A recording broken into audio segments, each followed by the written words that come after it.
The story of Asantewaa. Asantewaa was a powerful and courageous African queen who led the Ashanti people in a historic uprising against British colonial forces in the early 20th century. Her leadership, determination, and bravery have made her an enduring symbol of resistance and empowerment. Early life. Asantewaa was born in 1840 in Aziza town in the Ashanti Empire, present-day Ghana. She was a member of the Ashanti royal family and grew up in a time of significant political and social change. Asantewaa married and had children, and she eventually became the Queen Mother of Jisu, a position of considerable influence and respect in the late 19th century. The Ashanti Empire faced increasing pressure from British colonial forces, seeking to extend their control over the region. The British demand for the surrender of the Golden Stool, the sacred symbol of the Ashanti nation's unity and sovereignty, was the final insult that galvanized the Ashanti people. The Golden Stool was not just a royal throne, it represented the soul of the Ashanti people and their independence in 1900. When the British governor Sir Frederick Hodgson insisted on sitting on the Golden Stool,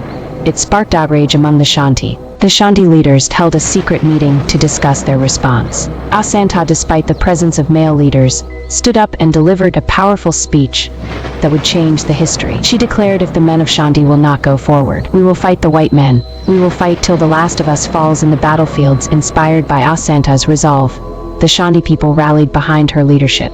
She led the Ashanti in what became known as the War of the Golden Stool, or the Asantewaa War, from March to September 1900. Despite being heavily outgunned and outnumbered, Asantewaa and her forces put up fierce resistance against the British. She used her knowledge of the land and traditional warfare tactics to her advantage, orchestrating ambushes and surprise attacks. The Ashanti warriors, motivated by their Queen Mother's courage, fought valiantly to protect their heritage and sovereignty. The British eventually managed to quell the uprising through sheer military might and superior weaponry. Asantewaa was captured and exiled to the HLs, along with other Ashanti leaders. She lived in exile until her death in 1921. Though the uprising did not immediately achieve its goal of independence, it significantly weakened British control and inspired future generations of African leaders. The Ashanti eventually regained their autonomy, and Asantewaa's legacy lived on as a symbol of resistance and empowerment. Asantewaa remains a celebrated figure in African history and beyond. Her bravery and leadership continue to inspire those who fight against oppression